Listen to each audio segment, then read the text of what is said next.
ginnaaw loolu du côté de la régie alors dañuy ñëw si Jérôme Bandiaky exactement Jérôme a été auditionné par les enquêteurs aussi ginnaaw enquêteurs yi le doyen des juges mu daal di koy déglu moom itam muy daal di dëgg que ni dafa am benn appartement foofu sa nok Centreville grâce à Aminata Touré moo tax mu daal di am si boobu dina xam ne que moo di appartement.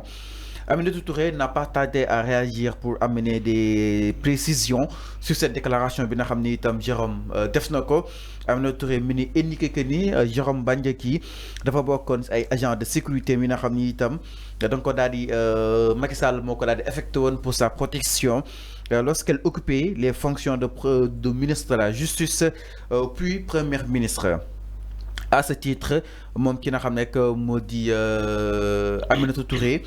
nee na Jérôme da doon occupé benn appartement de fonction mu doon situé foofu saanu que li nga xam ne que moo di Centreville la à ce titre qu'il occupait un appartement de fonction situé près de mon domicile de fonction la haute représentante bu président Bassirou Diomaye Diakhar Faye Aminata Touré mi ngi dénoncé une tentative de manipulation dans cette affaire.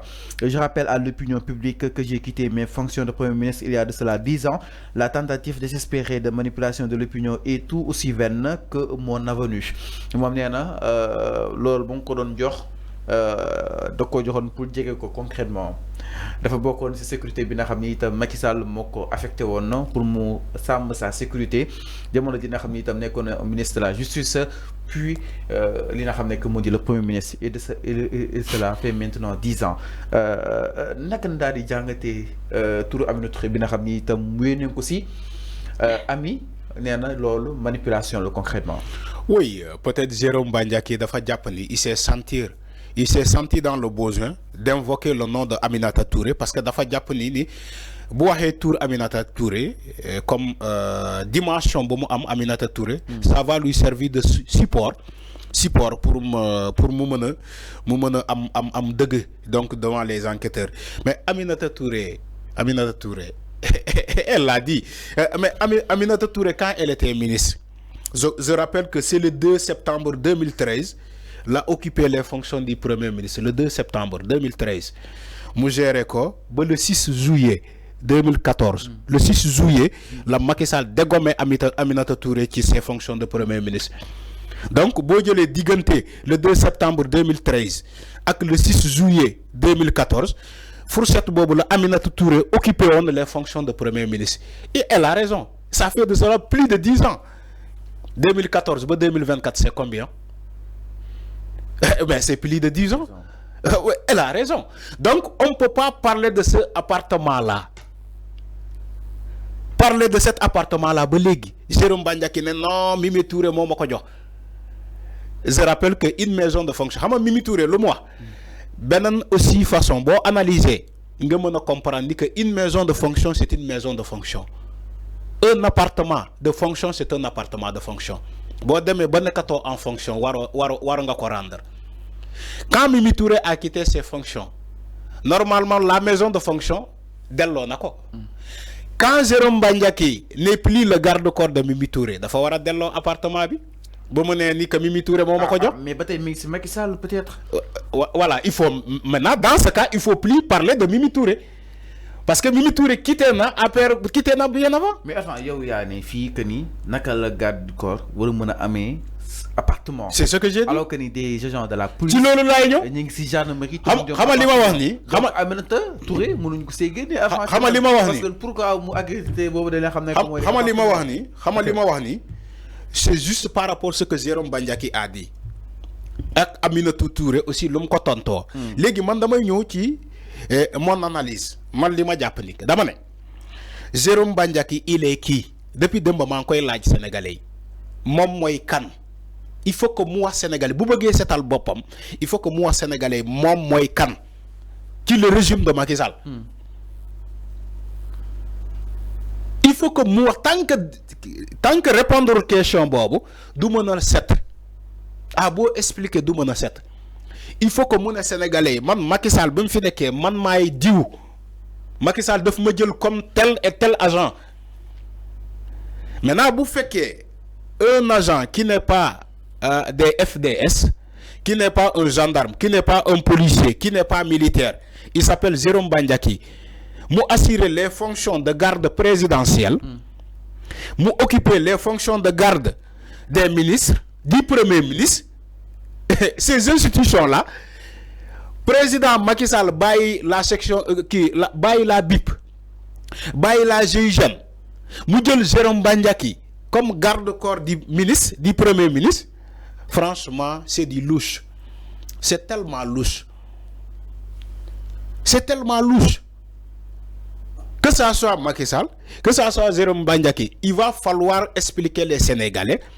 Jérôme Bandiaki, ban poste, ban rôle la donne occupé qui le régime de Macky Sall. Parce qu'il ne peut pas être un agent simple de sécurité. Nous disons pour garder un ministre. Nous disons pour garder président. Président, il y a beaucoup de garder.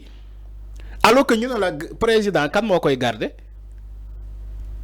Quand nous garder président? Des gardes à palais. Ok. Takderi. C'est la GIGN. La GIGN, moi, garder le président. C'est des gendarmes. Les gardes rouges régissent au palais, c'est des gendarmes. C'est des gendarmes. Maintenant, comment on peut prendre un Jérôme Bandiaki, mu ne day bokk ci garde présidentielle, day bokk aussi ci garde ministérielle. Mais est-ce que les explications de Aminata Touré sont rassurantes quand on sait que Wedoul, mais dafa wax concrètement avant? Non, man duma protéger Aminata Touré, duma protéger kenn. Bu nara yoon naree woo leen nañ leen woo. Bu fekkee yoon war na woo Aminata Touré pour déglu ko war na ko woo. Fallu damay waxaat li ma waxoon pour Sénégalais comme dama ne tous les citoyens sont égaux devant la loi. On doit protéger personne, que ça soit Massamba, que ça soit Mademba. Man bokkuma ci Sénégalais yooyu. Ñi naan oui Mimi Touré a raison, Jérôme Bandiaki a menti. Déedéet man bokkuma ci ñooñu de. Dama ne Jérôme wax na Mimi Touré génn na démentir. Bu fekkee yoon war na leen woo déglu leen na ko yoon def. Yàgg nga taxaw que ni bis bu Jérôme Bandiaki waxee tête bu bëri dina daanu. loolu laay wax. loolu laay wax. Donc tête yi dafa commencé wadd. dama ne nañu woo képp ku ñu Jérôme Bandiaki cité rek nañ ko woo mu dem leeral. Il s'agit pas mu bind Aminata Touré dafa bind ci page am mu démentir mais loolu c'est pas suffisant pour la justice su ko soxlay justice bu soxlay Mimi Touré lu mu bind nii ci page am nii di démentir loolu kiiwul day ñëw ñu laaj ko poser ko ay question man loolu laa gëm man faruma fenn protéger wu ma kenn alors que la justice noonu la war a doxee waru protéger kenn alors mais pourquoi Jérôme jege loolu Macky Sall. Oui. Peut-être mën na nekk son homme de confiance. xawma Macky Sall en tant que président de la République mën na am Jérôme yàgg naa dugg di infiltrer Ousmane Sonko ak ay miram. non man waxuma loolu. waxuma ni que Jérôme dafa ñëwoon na Ziguinchor. mais waxuma infiltrer dafa ne Jérôme toppoon na Ousmane Sonko ba Ziguinchor. C'est ce que j'ai dit. Waxuma ni dafa dem di infiltrer de waxuma lolu fallu il faut me dire ce que j'ai dit. Alors donc loolu laa ne Jérôme Bandiaki il est qui? Tant que répondre question bobu du mën a setal boppam. Te je crois que Macky Sall nous doit des explications. Ci Jérôme il est qui? Mais il est un gars Mimi Touré nous doit des explications. Jérôme il est qui? Parce que ñoom ñëpp ils ont eu à employer Jérôme. Mais au fil justement du compte. Remplacer Jérôme au détriment des gendarmes et des policiers. Parce que vous nous dites Jérôme, comme un garde-corps premier ministre. Où est la gendarmerie? Où est la police? Mais au finish, Jérôme, là, on peut topper parce que donner un miro pour faire ça avec Didier Badjibi, mais le beaucoup vont se charger concrètement avant. Mais au finish, là, on peut topper concrètement. Ok. Dossier bobu ken oublié ko. Ken enquête ou Jérôme ci lolu. Il faut pas non. En fait, l'autre amul.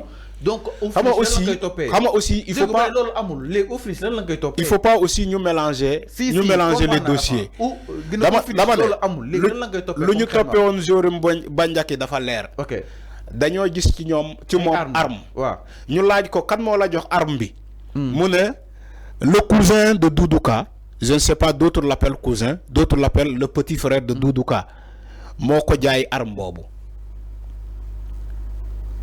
arme boobu ñu ne ndax arme bi am na kayit mu ne arme bi am na kayit mais enquêteurs yi bu ñu xoolee kayit bi dafa expiré renouvelé wu ko donc moom ce qui veut dire que arme ba mu yor noonu ci ay anam yu illégal la ko yoree parce que kayit bi jeex na au lieu nga dem utiwaat beneen kayit renouvelé ko moom defu ko loolu la ñuy gisoon ci kër Jérôme Bandiaky ak leneen mais waxuñu ci ay dossier Fulbert waxuñu ci leneen loolu dossier yooyu kenn ubbiwu ko même dégg naa ma ñëw dégg naa ay nit ne donc dossier Jérôme diisul ma ñëw dossier bu colossal dégg naa arme la concrètement dégg naa ay nit naan même le dossier de Dame Mbodj kenn ubbiwu ko Dame Mbodj dafa déposer plainte moment bu ñu jàppee Jérôme Bandiaky te Dame Mbodj ba muy porter plainte musul woon cité tour de Jérôme Bandiaky ci jamono Macky Sall Dame Mbodj a déposé une plainte contre X musul tudd tour Jérôme Bandiaky Dame Mbodj keroog bu mu tuddee la plainte bu ñu reformuler la plainte ba citer le nom de Jérôme Bandiaky moment bu ñu jàppee Jérôme Bandiaky ci la Dame Mbodj dem déposer waat beneen plainte ci la dëggal ni que Jérôme Bandiaky effectivement la porté plainte mais plainte am bu njëkk musul wax ni Jérôme Bandiaky la plainte donc dossier boobu dossier à part la ñëwagul. en fait dossier fu nga ko doon xaaree mbiru Jérôme. dama ne dossier yi bëri na ci moom. fi nga ko doon xaaree concrètement ak li nga koy topp au finish. c'est comme ñu ne la montagne a accouché justement d'une souris. La montagne n'a pas encore accouché d'une souris. Parce que yow gisagoo le procès de Jérôme Bandiaky. gisoo ko Fallou il faut pas nga aller tellement dans le besoin. C'est des dossiers yoo xamante ne kenn ubbeewu ko. atuma mën na ñëw si moom. mais loolu la dossier yooyu bu ñu demee ba ubbi ko. te dossier yi laal Jérôme Bandiaky dans ce cas ñu posé ko ay questions ci loolu. mais qui te dit que le dossier Fulbert Sambou ak Didier Badji dañoo laal Jérôme Bandiaky qui te le dit personne. nit mënul taxaw di naan Jérôme Bandiaky moo rey kii moo rey Fulbert wala moo kii nit mënu ko wax. parce que amul lu ko leeral. ça serait très dangereux. ak ñeme yàlla sénégalais taxaw di naan Jérôme Bandiaky moo rey Fulbert Sambou wala moo rey kii c'est très dangereux de le dire parce que yow amoo benn preuve. donc il faut pas que ñi ñuy jaawale dossiers yi lu ñu jàppee woon Jérôme Bandiaky dossier yooyu bokku ci de ak sénégalais lu ñu mere waa ji il faut pas ngeen jël ay dossiers yoo xamante ne kenn ubbeegu ko ngeen jël dossiers yooyu di ko coller di naan moom moo ko def. alors mi ngi noonu par rapport ak lu ñu auditionné Jérôme Bandiaky ak lu ñu ko jàppee dafa leer. arme la ñuy fekk ci moom laaj ko fan nga jëlee arme bi. mu ne le frère de Doudou Ka moo ko jaay ñu xool kayit bi deke jeex na bu yàgg ñu gis ci moom passeport diplomatique. ñu gis ci moom passeport diplomatique ñu ne ko kan moo la jox passeport diplomatique boobu donc c'est des éléments yoo xamante ne loolu la ñu basé wu pour jàpp Jérôme Bandiaky mais concernant les dossiers que vous dites là dossiers yooyu ñëwagul de léegi ñun sénégalais dañuy xaar bu dossiers yooyu ñëwee. ñu doog a xam situer les responsabilités ndax Jérôme laalee na ci wala ou pas. alors mi ngi noonu exactement c'est tellement simple. ki nga xam ne que moo di Jérôme. mais il va falloir d'abord qu'il répond à cette question il est qui moom Jérôme Bandiaky chaque jour ma wax ko fii. moom mooy kan. il est Jérôme. voilà tant que répondre question boobu du mën a set. alors mi ngi noonu exactement mbiru ki nga xam ne que moo di Jérôme Bandiaky ñu koy daal di xaare ni si kanamu yoon ak wàllu yoon ñu daal di xool li nga xam ne que moo di yoon ana lan la si daal di déduire en ce que li nga koy xam ni itam ñu koy daal di toppee concrètement alors